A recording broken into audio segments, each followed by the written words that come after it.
Hello my beautiful souls, कैसे हो आप सब। आई होप कि आप सबका टाइम अच्छा चल रहा है और आई विश कि अच्छा और अच्छा चलता जाए।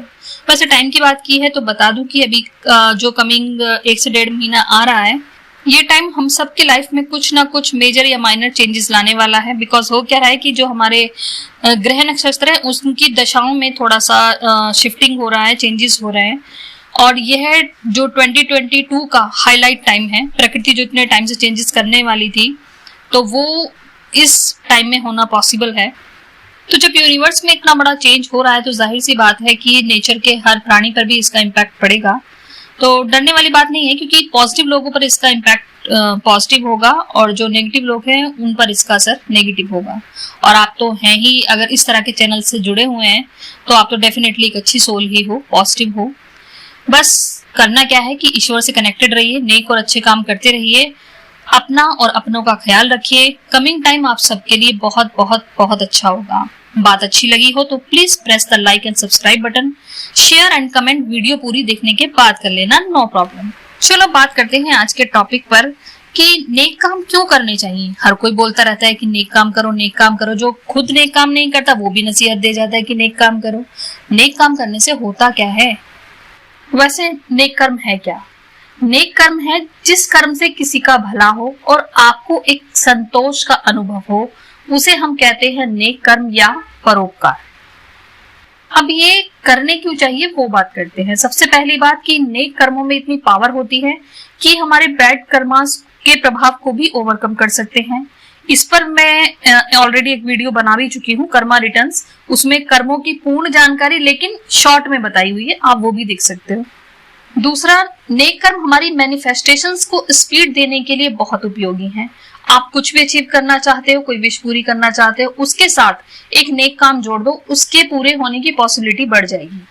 लेकिन गुड इंटेंशन के साथ ये बहुत जरूरी है। जैसे हम जो मन्नत वन्नत बोलते हैं ना कि हे भगवान मेरा ये काम करा दो तो मैं गरीबों में हलवा बांटूंगी, हे परवरदिगार मेरा ये काम करा दो तो मैं चादर चढ़ाऊं, मेरी ये इच्छा पूरी हो जाए तो मैं छत्र चढ़ाऊं। मैं यहाँ एक बात बताऊं, नेक कर्म तभी ज्यादा फलदायी होते हैं जब वो जरूरतमंद प्राणियों तक पहुंचते हैं। जो अपनी सेवा खुद करने में सक्षम है, उन्हें सेवा देने का इतना कोई महत्व नहीं है, वो महत्वपूर्ण नहीं है। जो सच में जरूरतमंद है उनको सेवा दो, यही परोपकार है। नेक कर्म इसलिए मत करो कि जस्ट मैंने बोला था, मेरी इच्छा पूरी हो गई तो मैं 5 लोगों को खाना खिलाऊंगा और मैंने ऐसा कर दिया, मेरा काम खत्म। जी नहीं, ये परोपकार नहीं है। क्योंकि इस कर्म को करते हुए जो फीलिंग, जो इंटेंशंस है, वो सिर्फ इतनी है कि मैंने बोला था इसलिए मैंने कर दिया, मुझ पे एक भार सा था जो उतर गया, खत्म। गुड डीड्स नहीं है ये। गुड डीड्स वही हैं जो हमें अंदर से परोपकार की फीलिंग देते हैं, खुशी देते हैं, एक ब्लिस वाली फीलिंग होती है, एक प्यारी सी संतुष्टि। क्या बोलूं इस फीलिंग के बारे में, कई बार तो मैं खुद भी इमोशनल हो जाती हूँ। ऐसी फीलिंग का ना होता है ना, एक कई फीलिंग होती है जिसको हम शब्दों में एक्सप्रेस नहीं कर सकते। बस ऐसी फीलिंग होती है, अनमोल है ये। बस आप भी खो गए होंगे इस फीलिंग में, है ना। सोचिए, एहसास ही इतना प्यारा है जिस कर्म का, तो क्यों ना किए जाए ऐसे कर्म। इसलिए डेली कर्म नेक करो, चाहे एक करो। वैसे नेक कर्म करने का एक मतलब ये भी है कि हमें अपने कर्मास, एक्टिविटीज, इंटेंशंस को लेकर भी अवेयर रहना चाहिए, ताकि गलती से भी गलती की संभावनाएं कम हो। दूसरों की गलती में भागीदार नहीं बनना चाहिए। इस प्रकृति की छोटे या बड़े लेवल पर जो भी पॉसिबल हो सके हेल्प करनी चाहिए। प्रकृति के अंतर्गत सभी जीव जंतु, पेड़ पौधे, मनुष्य, मदर अर्थ, ईश्वर सब कुछ आ जाता है। तो जिस भी रूप में हम अपनी सेवा इस प्रकृति को दे रहे हैं वो यूनिवर्स में ही जाएगी और ब्लेसिंग्स बनकर हमारे लिए लौट के आएगी। इसलिए कहते हैं कि किसी भी जीव जंतु, पेड़ पौधे आदि को नुकसान नहीं पहुंचाना चाहिए, नहीं तो नुकसान लौट के आएगा। ये मैं पहले भी अपनी वीडियोस में बता चुकी हूँ कि यूनिवर्स को जो हम देते हैं उसका 10 टाइम्स हमारे पास लौट के आता है। इस प्रकृति ने हमें कितना कुछ दिया है और रेगुलरली दे भी रही है, तो हमारा भी तो कुछ फर्ज बनता है ना इसकी तरफ। थोड़ी सी सेवा तो हमारी तरफ से भी बनती है। सोचिए, बिना कुछ किए इतना हमें दे रही है ये प्रकृति, तो अगर थोड़ी सी सेवा की तो कितना देगी।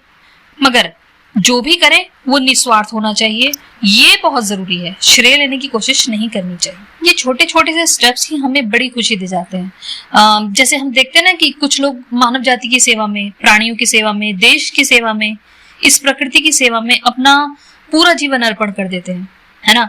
ना महान बनने की लालसा, ना अमीर बनने की होड़, ना किसी रिवॉर्ड की उम्मीद, बस एक सेल्फ सेटिस्फेक्शन होता है उनका। वो नेक कर्म की जो फीलिंग होती है उसको वो हर पल महसूस करते हैं और खुश रहते हैं। तो फिर क्यों ना डेली एटलीस्ट एक नेक काम करके हम भी इस खुशी को चुरा लें। इसलिए मैंने जैसे शुरू में भी कहा कि डेली कर्म नेक करो, बेशक एक करो। इसी बात पर मैं आपको यहाँ पे एक छोटी सी स्टोरी सुनाना चाहूंगी। मे बी शायद आपने पहले सुनी हो।